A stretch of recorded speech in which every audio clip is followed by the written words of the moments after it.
Hello, everybody. Welcome.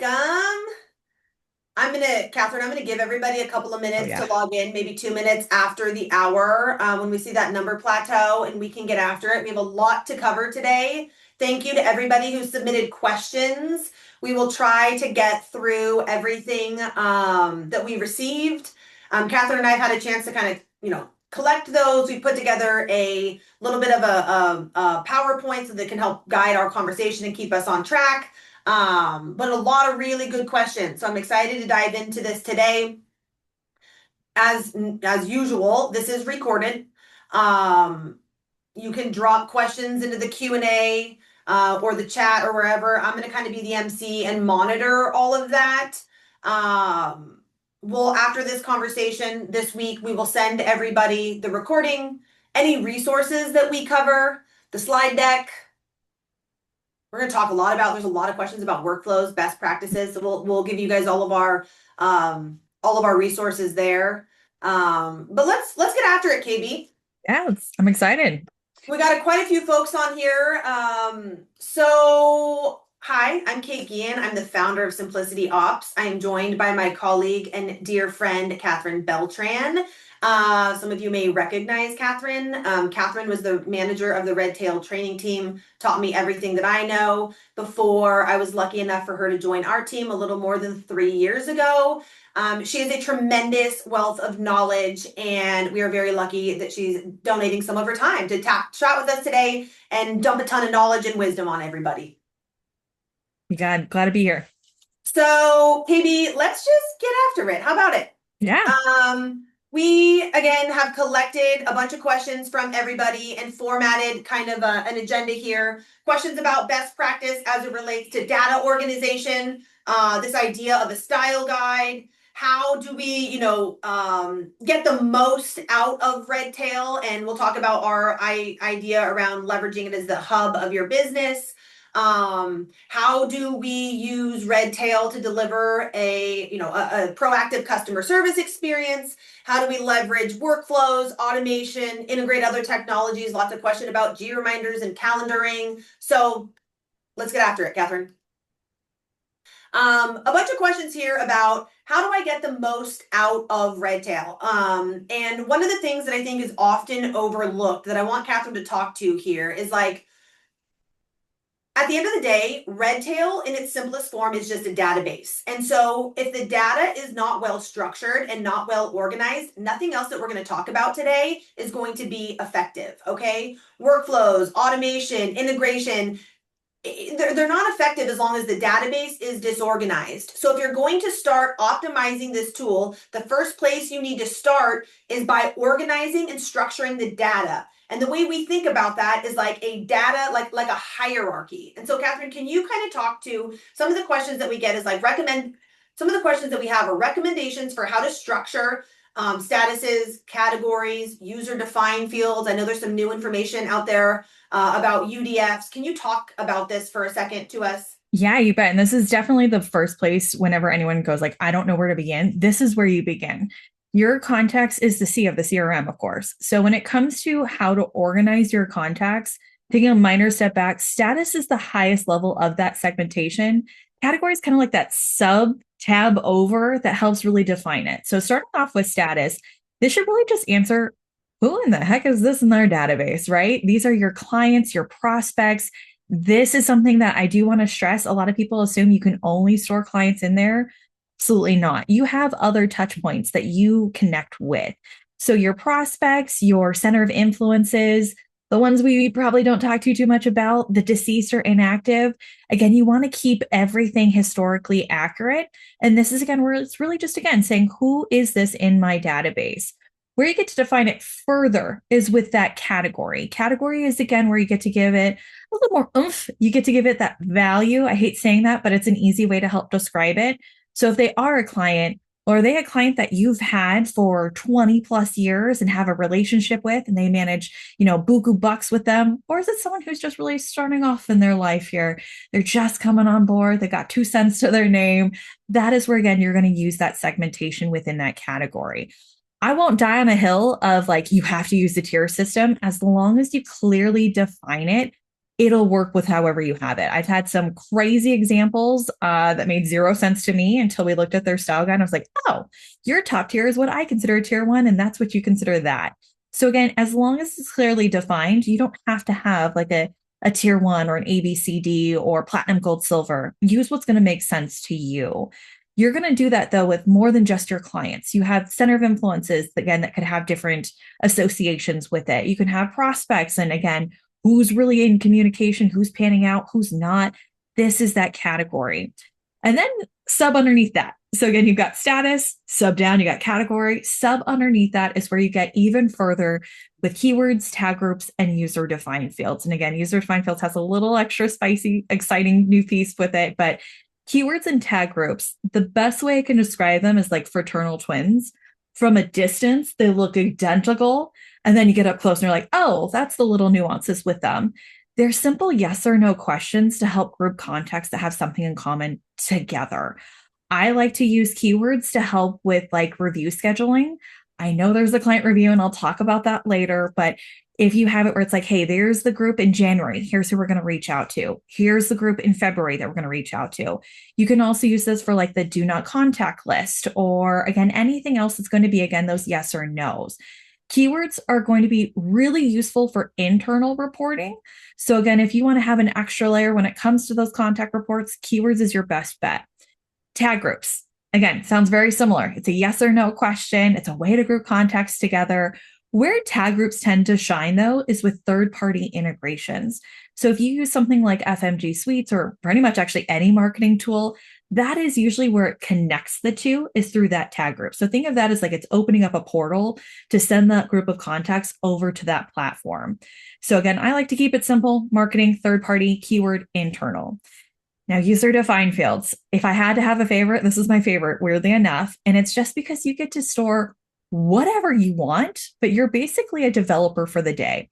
So if you're ever looking at your database going, man, I wish this was something I could just store as a reportable and now searchable information, you can actually use user defined fields. So again, think of this as if it's a field that you wish existed, you can now make that come to fruition with a user defined field.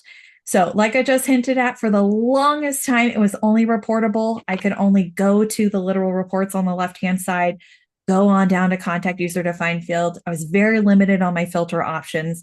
Now I'm really excited because now you can use that in the advanced search tool so you can have extra layers. So again, if you're using that to track maybe more miscellaneous information, like who has a pet, and you're going to do some sort of acknowledgement of this, or maybe you're tracking commissions with account user defined fields.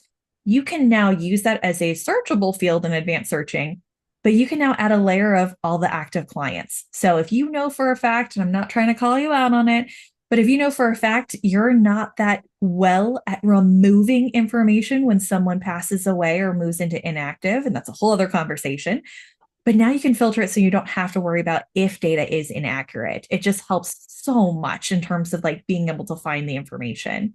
So again, user defined fields, just to really wrap it up, is any random detail that you wish to track and how you want to answer it. So it could be a list of values, it could be an any text, it could be a date, it could be a number.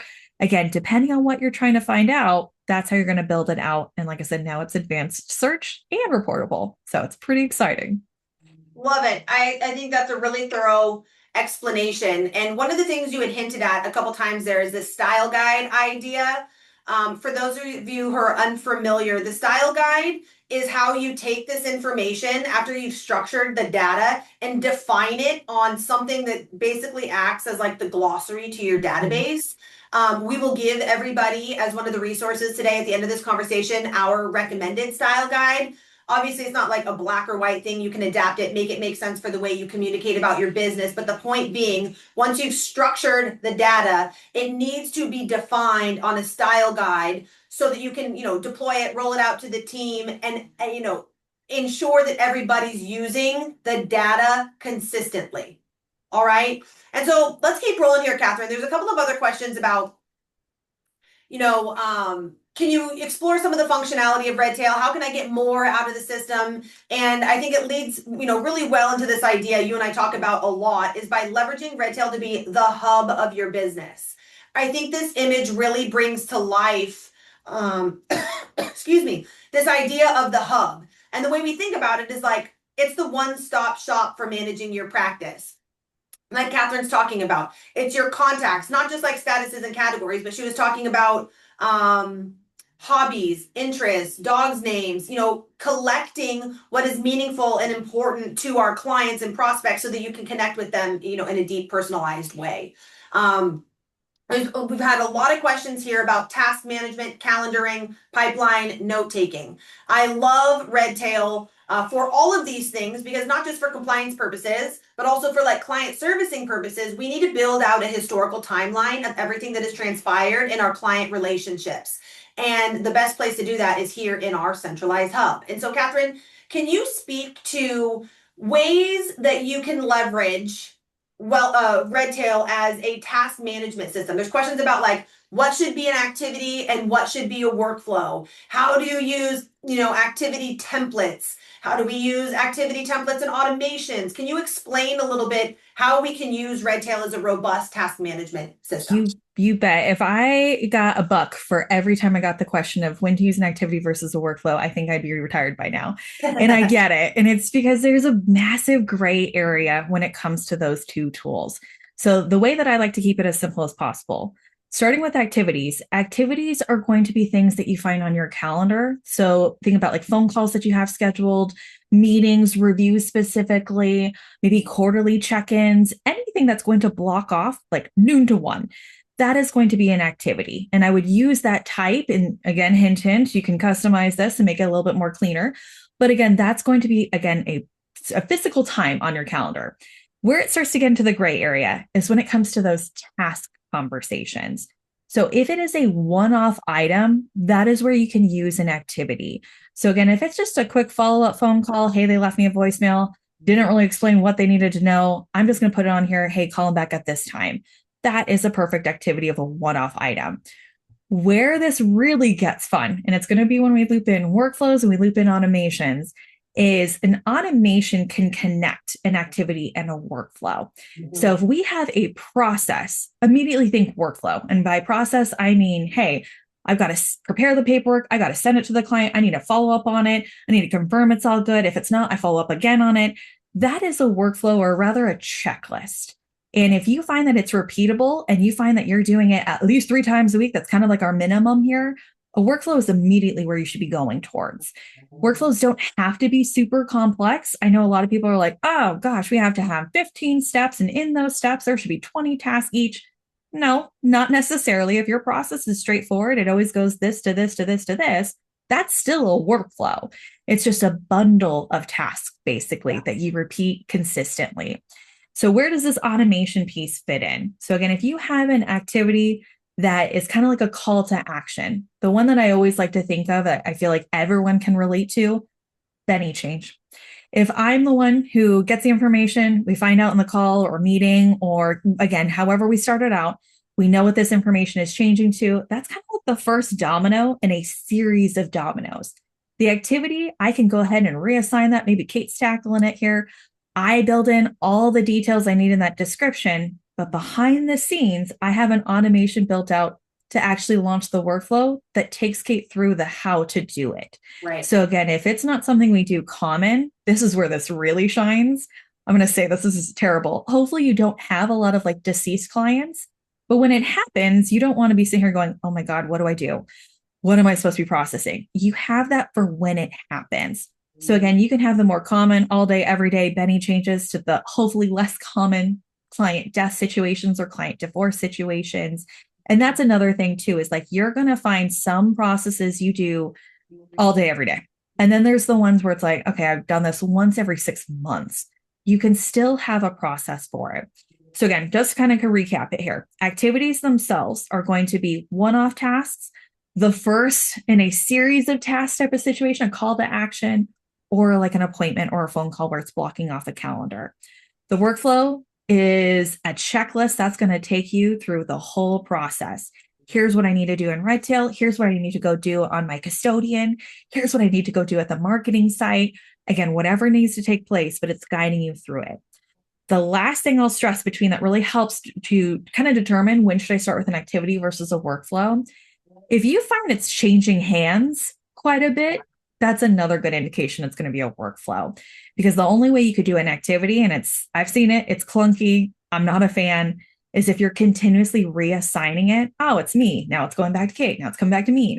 And that's just not fun. That's a lot of work, a lot of clicking. Whereas if you have the workflow built out, starts with Kate, comes to me, goes back to Kate, comes back to me, stays with me. That workflow is just built out. You just need to get it and use it. So again, try to keep it simple. If it's something, again, that's going to be multiple tasks, workflow is your best bet to go with it. Love that. And we'll dig into workflows more at the end of this conversation. We have a whole, there's a zillion questions here about workflows and recommendations.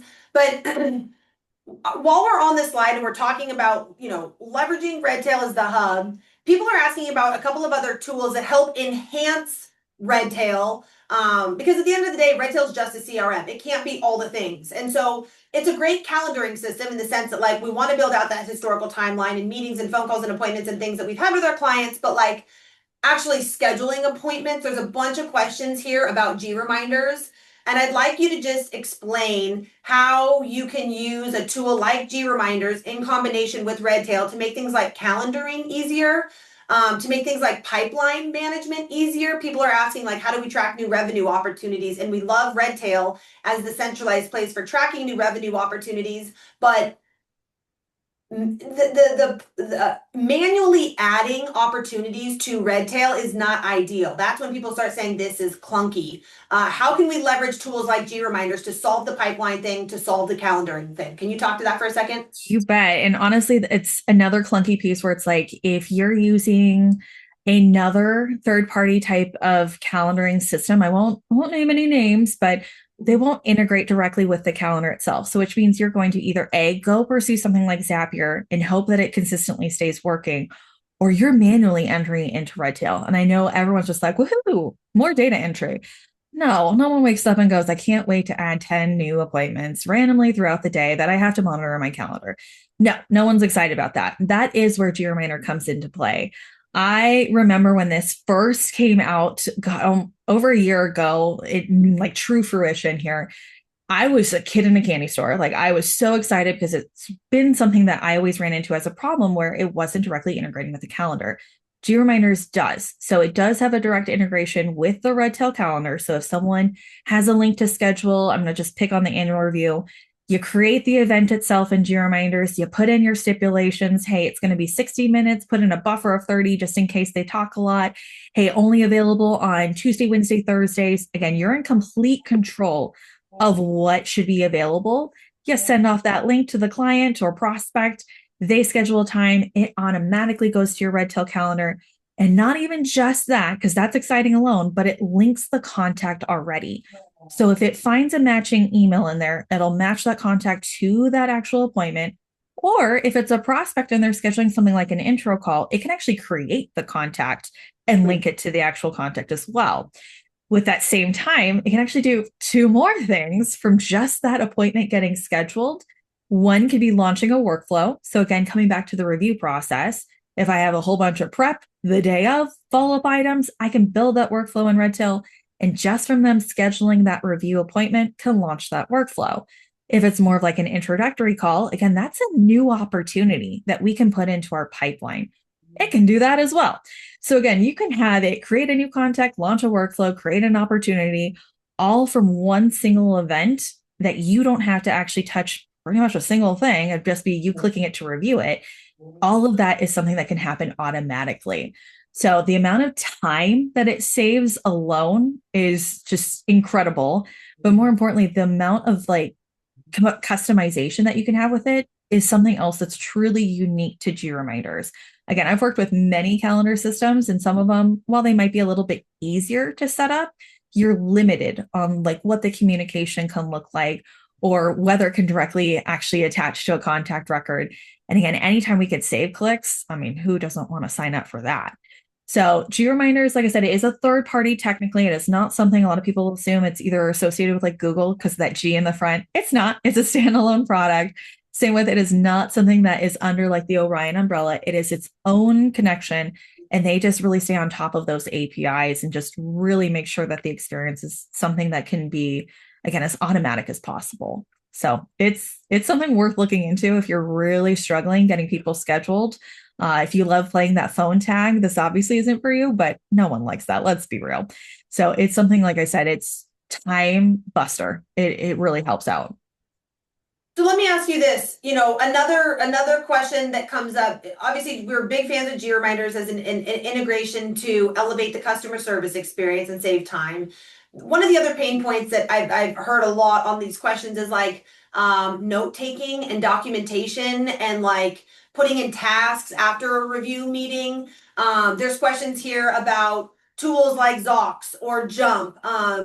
How have you seen people use those tools to create efficiency around note documentation?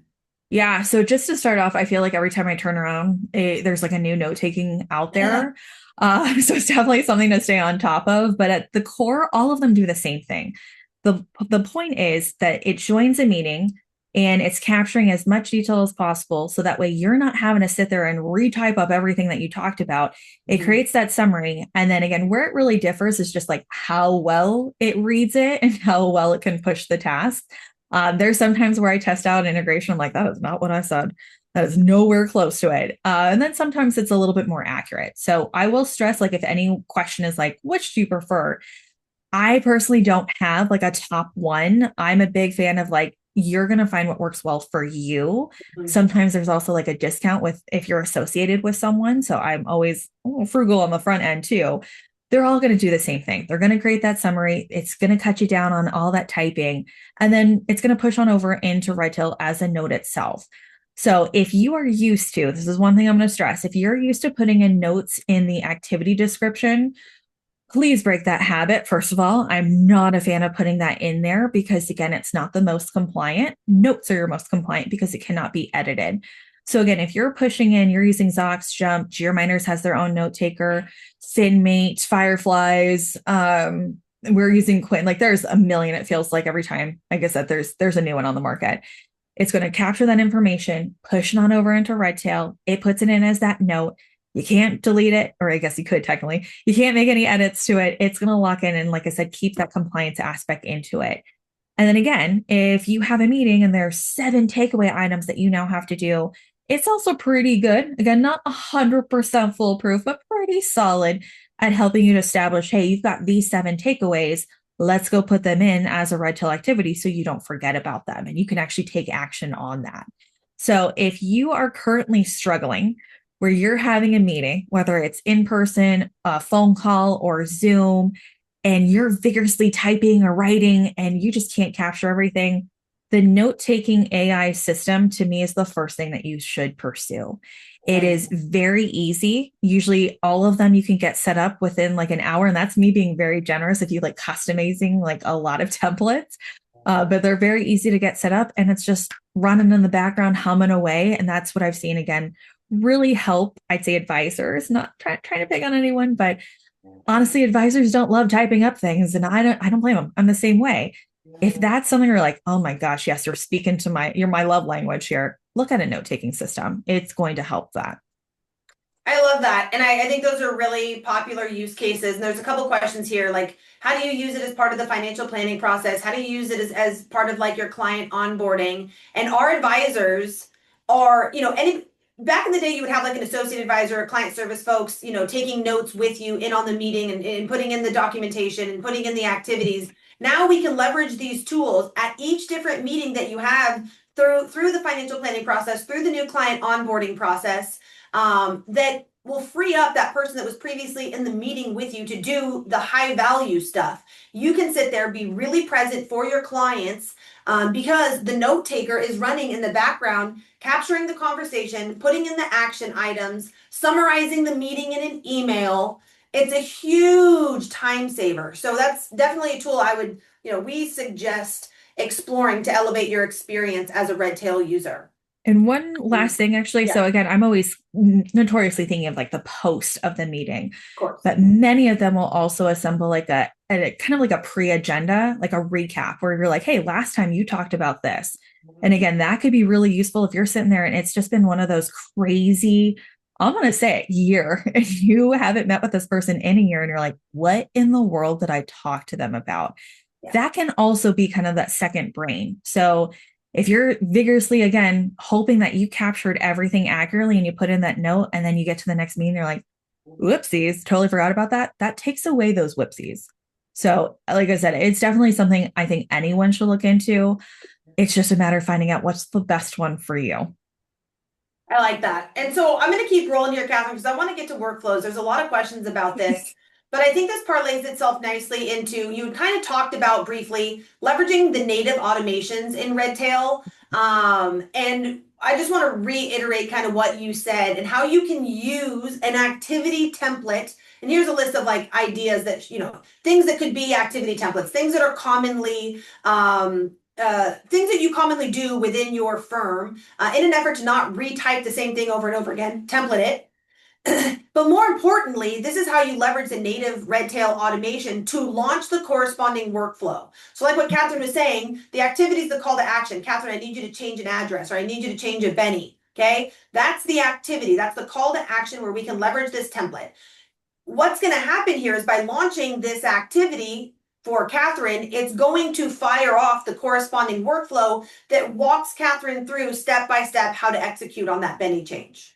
So we'll include these resources as well as our list of recommended automation to show how these are all tied together. But I think this helps support, Catherine, what you were talking about with activity templates.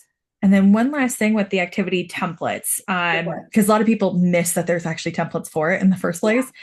Yeah, don't reinvent the wheel. If you know for a fact every single time that you have an address change, you're going to want to collect, well, what the new address is, perfect. Don't retype that, put that in as a template itself.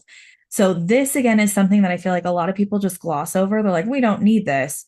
You do actually.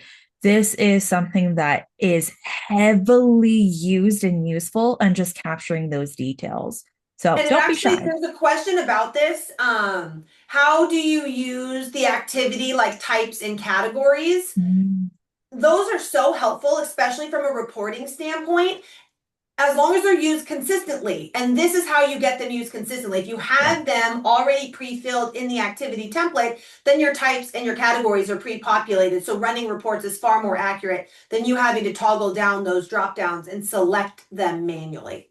And then just to be clear, if anyone's in there going like, oh my gosh, there's two options here. Again, this isn't one of those moments where Redtail had a stroke and they're just like, let's mess with people. Activity types is specific to, well, activities. It's what's going to help you with your calendar viewing. So Mm-hmm. again, if you are very color coded, that's how my brain works. I know when I look at a calendar, what is a check-in versus what's an official review versus what's a phone call. That color coding is based off of your activity type list. You get four defaults. You can add whatever the heck you want in there. And I would recommend you add some stuff in there because that's what's going to help calendar viewing. Your category is going to make a comeback. It's on activities, it's on notes, it's on workflows, it's actually even with documents. And it's all because when an activity is completed, when a workflow is completed, they become notes on your actual contact record, hinting back to what Kate was saying early on, building that historical data on that contact. Everything becomes a note. Borderline, literally everything becomes a note and uses that category. So if you use everything as general info, your reporting is going to be a little bit trickier to find anything with client reviews or anything on a Benny change or anything on an account closure. If you get more specific, the easier those reports are going to be. Okay. That's a really good explanation. And I think another tool in Redtail that is underutilized, and I'll just speak to it quickly because we'll give these away with the email, or email templates. In an effort to create the consistency that we're talking about, we want to apply that same logic to our communication style and have a consistent communication style across the entire team. Like there's nothing worse than calling the bank and getting two different answers. Okay, that breaks trust and just erodes your reputation. And so by having a consistent communication style gives the team the confidence and the clarity to know how to communicate about whatever it might be, which the ripple down effect is the confidence that it gives your clients in your team because they get the same response regardless of who they talk to. And so here's a couple of ideas of email templates that we recommend, you write and you store within Redtail so they're easily accessible to the entire organization, or better yet, put them in your workflow. You get what I'm saying here. But the point is to extend this consistency that we're talking about beyond just like how contacts are organized, how we're using things for reporting, and apply that to the way you guys are communicating by leveraging email templates. Just an underutilized tool, I think. Mhm. Okay, Catherine, let's talk about some of the fun stuff that leads us into workflows here. We get a lot of questions about how do you use Redtail to deliver a proactive client service experience? And I know you take a lot of our clients through this idea of like segmenting the book, and you talked about the tiered structure and documenting that on a style guide. Um, when you've developed something like this, a service matrix explaining how often we're meeting with people, how are we acknowledging birthdays or holidays or gifts, uh, you know, you can see what I'm getting at here. How do you take this and actually build it out and leverage Redtail as the vehicle for making this happen proactively? Can you give me an example of like features or tools in Redtail that people can use to like actually make this stuff happen? Yeah, so starting off, I'm going to kind of work my way top to bottom here. So, when it comes to the review meeting process itself, one of the things that no one thinks about is how often are you supposed to be meeting with these clients? If you're setting an expectation for your top tier clients to be met with a minimum 2 times a year, that means that there should be 2 keywords attached to those contact records for Correct. the 2 separate months that are in there.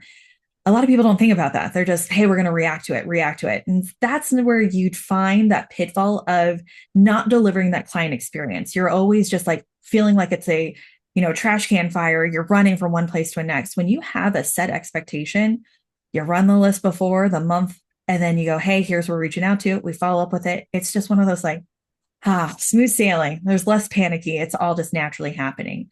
So that's where you can again use keywords to really figure out who should be met with. And then the actual, well, I'm going to plug in G reminders here. You could even use G reminders bulk sends function, which reaches out to schedule on your behalf, Love basically. that. It sets it automatically, adds the appointment. You've now got them scheduled. You're doing your fiduciary duty. You're meeting with everyone. Boom, boom, boom, repeat for the next month. Besides that, though, again, we're usually always focused on like what we need to do, but we don't ever think about like the things that we want to do for our clients. Again, it's not always just the official cross our T's, dot our I's.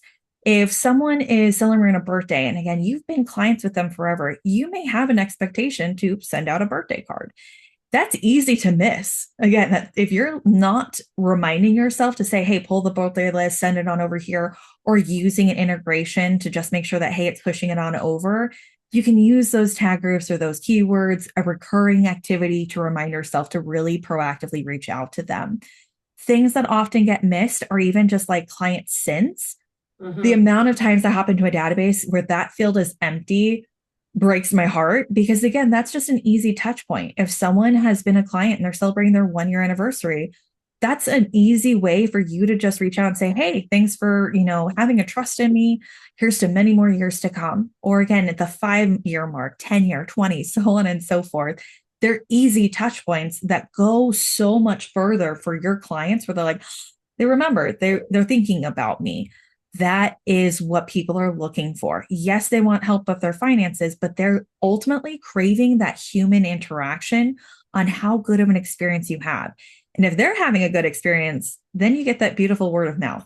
Now they're referring business your way. And then you're again expanding your own business. And that's where that really comes into that ripple effect. The last, of course, is going to be something along the lines of more like client touch points. So, like newsletters, whether you do that monthly, quarterly, annually, again, whatever you prefer to do, but who are you reaching out to and what those expectations are is another way where you can have, again, those keywords to really help establish this. Maybe you even have a step further. I'm going to take a little bit with the birthdays. Maybe like your tier one clients, you actually send, a handwritten card, but your tier threes actually just get like a bulk email. You can even use user defined fields in this instance to establish which one of those listed items you're going to pick from. So ultimately, again, yes, you need to have, again, the necessary conversations, but think about those just human interactions that you may be missing out on. And that's where the service model helps define what those expectations are.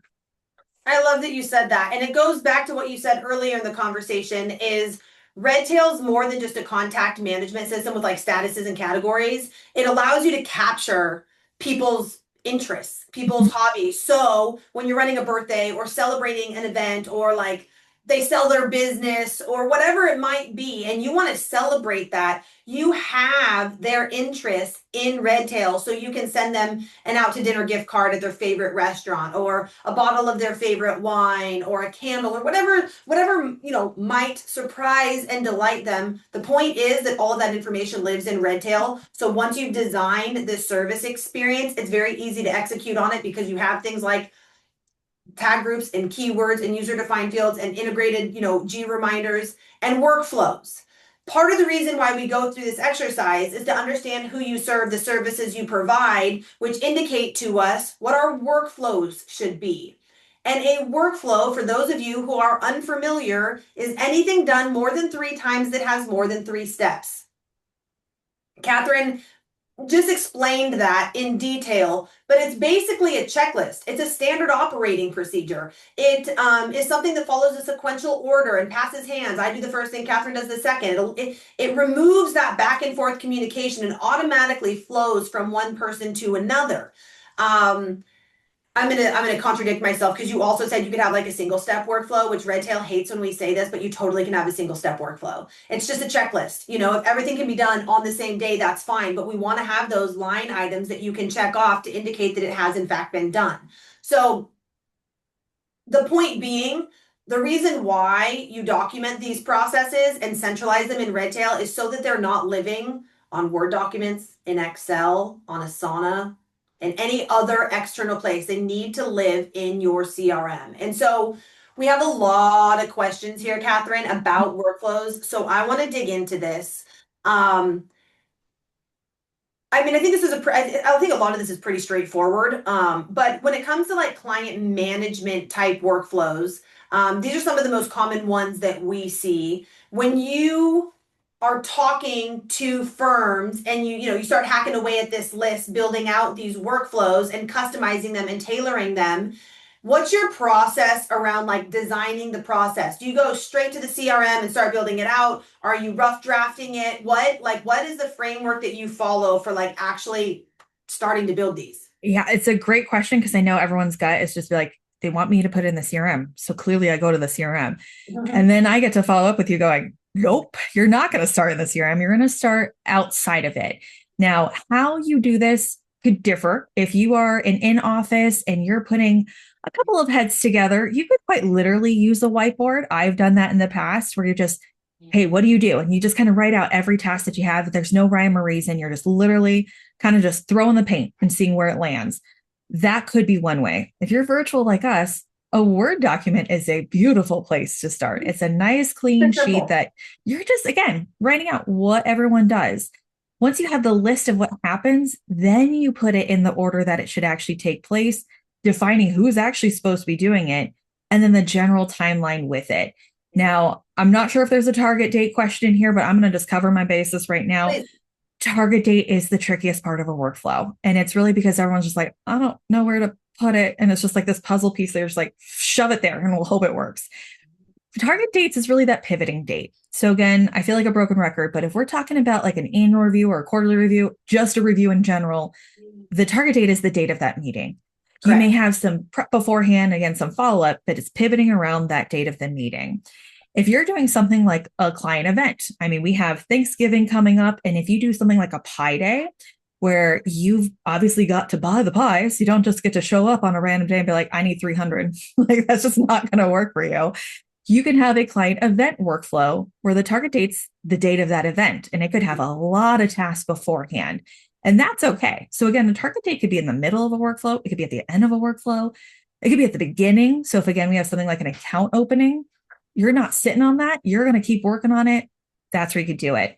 When in doubt, put it at the beginning and then you could work off of it. So if you're ever sitting there like, I'm going to lose sleep, I've been staring at this for 3 hours. Yeah, just put it at the beginning. You'll be okay. You can work through that process. But again, do not start directly into the CRM. You're going to find it's kind of painful, especially if you're involving multiple people. Yeah. No one's naturally thinking of the order. It's like oh, I forgot we do that here. If you want to kind of be a glutton for punishment, give it a shot trying the CRM. You're going to find out why I don't recommend that. It's just not easily editable. And I like that you bring up the target date. To keep it really simple, the way I think about it, it is people are asking like, do you have to use target dates? And yes, I think 1,000% you have to use a target date. Just keep it simple. Don't overthink it. Like Catherine said, if the workflow is affiliated with an event, the target date is the date of the event, whether it's a meeting or a seminar or whatever it is. If it is something like a Benny change or an action item, the target date is today. So you Yeah. start preparing the paperwork today, and everything stems from today's date. And you know, it's not set in stone. You're not getting it tattooed on your forehead. You can adjust the target date if the client's out of town and isn't going to be coming back from London for 2 weeks. All of that is very easily manipulatable. Can you talk for a second about, there's questions about like if this, then that. Like if it doesn't follow the perfect flow and like you send out the paperwork and the reminder comes back to like make sure that we got it back and the person didn't send it back or they did send it back, how do you address the fork in the road? Yeah, so I'm going to take a minor step back for a second and keep in mind that workflows themselves are only made up of four pieces: steps, tasks, target dates, and outcomes. Yeah. Three of those are required. I'm going to say the fourth is required in my book. Technically, it doesn't force you to have it, but here's my logic, here's my reason. Outcomes allow you that fork in the road. So again, if you have it where it's like, I've got an A plus plus client, when I send them paperwork, they get it back to me in like 10 seconds, signed and ready to go. Great. Not all of your clients are like this. I Sure. guarantee you, I want you to think about that person right now. There's always one where they just need a little bit more of a push gently to say, hey, get it back to me, please. That's where you can have like these landing steps to say, hey, confirm we have received this paperwork. And that's where it divvies the directions they need to. Yes, we have. Great. Push forward in the normal process. No, we haven't. Okay, let's follow up with them. And we Mhm. can kind of keep in this cycle if we have, again, that client who's just a good 3 or 4 times we have to follow up with them. That allows you that possibility. Now, why I personally think that outcomes are a requirement actually comes down to really two things. One, outcomes force you to kind of stop for a second and say, hey, are you legit done with all of these tasks? I'll say it now. I can get a little click happy where I'm just like, yeah, I've got this, boom, boom, boom. And then I'm like, oh, whoopsies, I didn't actually do that one. Let me go back. It's going to cause you more problems to have to try to go backwards if that was the last task in a step. Whereas if that outcome is there, it pauses you saying, hey, are you for sure done? Cool. Where are we going? Yeah. The second reason is that with outcomes, you get this lovely thing known as step notes. Step notes to me is the breadcrumbs of that workflow. So if you have a client and it is taking you longer, that's where you can help explain, like, oh, hey, they are in London for 2 weeks. I'm going to follow up in 2 weeks. Or, hey, I made attempt number 78 here. What do you want me to do, advisor? I can then again still have that in there. It acts like a regular note. Date, time, and user stamps it. The difference is it lives only in the workflow. That's why I call it that breadcrumbs. It just helps tell the story of what's happening in there. But outcomes, they can help you really get you into whatever situation. And again, you can have multiple directions where it could go from step 1 to 2, 1 to 3, 1 to 7. Again, it just depends on what the natural course could take. I like that because a lot of the feedback that we hear is like, well, the workflows are just so rigorous. They're not flexible, and the outcomes are what creates the flexibility. And I that leads very nicely into our prospecting workflows. And so I'm gonna kind of get into the weeds on this, but I feel like everybody's asking these questions about geo reminders, so I'm gonna go there. This is another perfect example of something that is done more than 3 times that has more than 3 steps. When someone calls in and says, excuse me, Catherine, I've heard really good things, would love to get some time on your calendar. We have some sort of qualifying phone call. Then maybe we move into the discovery process and maybe we're putting together the plan. They're like, love you guys, we want to work together, send me the Schwab paperwork. How does that work? Okay. The trust is earned in the first 100 days of these relationships. This is how you dial in and button up those first 100 days to build that long lasting relationship built on trust. Okay, this is how we stop reinventing the wheel, eliminate things slipping through the cracks, and really have a streamlined way of onboarding new clients. You can see here that we've recommended individual workflows for each different type of meeting that we have. That is very intentional. One long onboarding workflow does not work. I will argue that with anybody. I don't care how many outcomes you have. I don't care how many different ways it can go. It's convoluted, it's messy, it's confusing, it's not easily used. Don't do that. You need to break these workflows up into individual meeting workflows to allow for that flexibility that we're talking about. Somebody comes in for an introductory call, we've got them for a discovery meeting. They're a $20 million opportunity. They don't really care about the planning. They just want to sign paperwork and get going. We'll do the planning next year. You need to be able to jump forward or go back and have some flexibility in this process.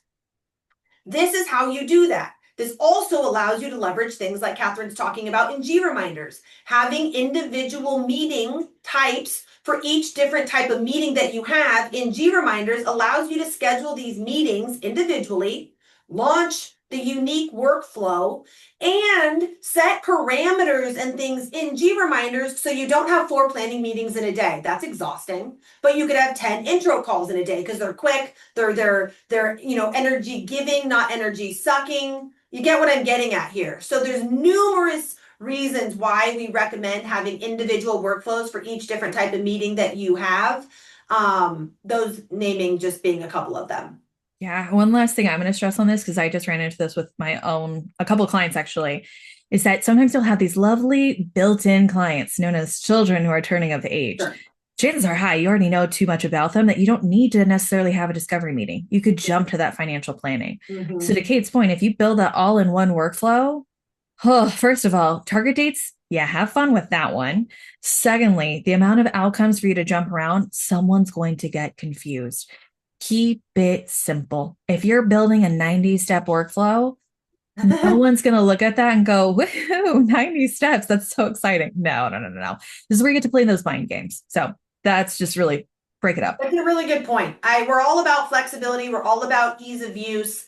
And I want to wrap the workflow conversation here and just say we weren't kidding when we said anything done more than 3 times that has more than 3 steps. This expands beyond just client servicing stuff and prospecting stuff. This is all of your operation stuff, billing, trading, reporting, compliance, hiring, firing. You get my point here. The point is that we have a checklist that we can follow to keep us accountable, to stay proactive and 2 steps ahead of our clients and our team, be able to better delegate, have a clear onboarding process for our new hires. Don't sleep on workflows and really think about what you're doing more than 3 times that has more than 3 steps. And if there's an opportunity to delegate this to somebody else on your team so you're not the person prepping for meetings every time or putting together the coordinating the event and standardizing the way you guys operate operationally. And actually stay here for a second. That Yeah. quarterly Redtail maintenance one is a perfect Oh, example yeah. of a one-step workflow with Great idea. multiple tasks. So that one doesn't, again, have to be super complex, but it's also what's going to keep you accountable to the very first thing we said in this whole entire webinar, organizing your contacts. It's Good one thing call. to take the time now, but it's another to maintain that organization. Great That's call. what's going to keep you accountable. I'm really glad you brought that up because even once all of this is totally dialed in, everybody feels like Redtail gurus. You guys are humming. Redtail is a living, breathing piece of your business for as long as you are in business, and somebody needs to own the CRM and maintain it. And this quarterly Redtail maintenance workflow is just a checklist keeping you accountable. And Catherine, it's downloadable from the Redtail workflow library. We've donated a handful of our workflows to the library. Workflows that are very easily adapted and cloned and easy to use. If you missed our webinar about the Redtail Workflow Library, it's available on our YouTube channel. There's some really helpful deep dive tips and tricks, on how to leverage those tools. So speaking of tools, we got 10 minutes to roll here. We've done a really good job answering these questions, if I do say so myself. At the end of the day, Redtail can't be all the things to all the people. It is just a CRM.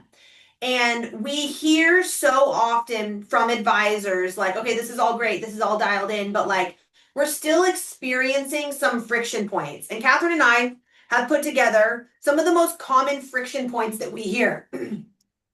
Data gathering, form filling. We've talked in length about scheduling, note taking, automation, being proactive. Like it just feels very manual, feels like we're reinventing the wheel. And so I love the kids' tech map. It's a little overwhelming, not a little, it's a lot overwhelming. So we take a very tech agnostic approach initially when we make these, when we're assessing kind of the needs of our firms before we go to the kids' tech map and select tools to solve some of these problems. But these are some of our favorites that solve some of these friction points. Catherine, I think you've done a really good job explaining G reminders. If you can't use G reminders or you don't want to use G reminders, Calendly is a runner up. Calendly and Zapier do the same thing, but you can see now we're using two tools instead of one tools. And so it kind of breaks our rule of keeping it simple. Things like Precise FP for data gathering and form filling have created a ton of efficiency for our clients, capturing data, like Catherine's talking about, maintaining data, things like Bento Engine that help you educate and stay proactive in communicating with clients around, key milestones,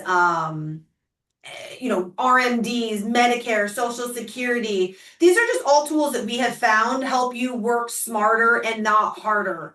I know we talked about note takers. There's 1,000 of them on the market. Again, we take a tech agnostic approach, but we will help kind of flush to the surface what the available options are, draw up the T chart, build out the pros and the cons, and help you make an advised decision on what tools make the most sense for your business. But if I can give you any recommendation, select a tool that plays nicest with your CRM.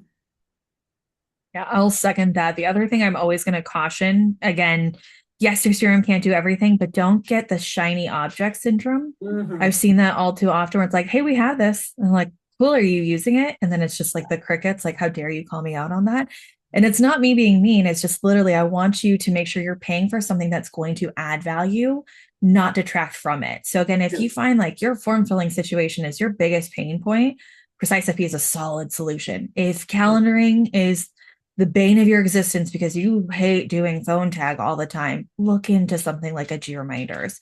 The last thing I'm also going to caution, don't try to roll it out all at once. Yeah. That's the other thing I've seen people do. And then they're like, we're so overwhelmed. We're crying in the corner. And I'm like, I bet you're trying to maintain the Be system. strategic. Yeah, it's just you got to be kind to yourself too. So roll it out in phases on what's your top pain point, what's your next pain point, how could it be solved, and then just approach it, like Kate said, very strategically. And keep in mind what we said at the very beginning of this conversation. None of this is going to be effective if the database is disorganized. If the database is disorganized, it is not trustworthy and ain't nobody buying into the rest of what we are building if there's missing, addresses and social security numbers and heaven forbid they've got the wrong address in there. It just starts to erode the trust in the rest of this system. So as boring and as lame as the cleanup and organization of the data sounds, you have to start there. And we will provide, like I mentioned at the beginning of this call, a ton of resources to everybody on here, the style guide, workflow recommendations, automation recommendations. I think, Catherine, don't we have a document that there's a bunch of questions about like activity types and categories? Don't we have our recommended activity types and We categories do. document? We'll give We them do. that too. Take those resources and really start to map out a plan for solving, whatever those friction points are that you and the team are currently feeling. And if we can be of a resource in any way, please reach out. There's a couple of ways to get in touch with us here. You can always email our team. You can book a call. We'd love to learn about you and your practice. Or if you're not ready to talk, you can join our free community. We've created a community of RIA owners and operators that has blossomed into a really cool collaborative space, a way that like we can keep in touch, you can communicate with us and also talk to others in the same boat as you on the front lines of this industry and share, they can share tips and tricks and real life use cases of some of these tools and their experiences. So a couple of ways to keep in touch. Catherine, any parting words? Honestly, like I said, just be realistic. Again, your database didn't get the way it was overnight. Don't expect it to be cleaned up and ready to roll overnight either. So, again, be kind to yourself, have realistic expectations, and then just go for it. That's the Absolutely. ultimate thing. Don't sit there and be like, I'll start it next year. Next year turns into the following year. So And make a I plan. think I love that you said that because this is the perfect time of year to map out the Mhm. plan. Everybody's got, just like we said, our New Year's resolutions. A really good New Year's resolution is tackling the data. Like start actually doing this stuff and map out a plan so that by the end of next year, you have a fluid system to better serve your clients, have happier employees, and just honestly live a better life. I know it sounds cheesy, but this is the key to reducing the stress and the burden that is running your business. So I hope this has been helpful to everybody. I appreciate everybody's questions and communications in here. We'll shoot everybody a follow-up email a little later on this week. Looking forward to keeping in touch. Thanks, Catherine, for your time. Thank you. Talk to everybody soon.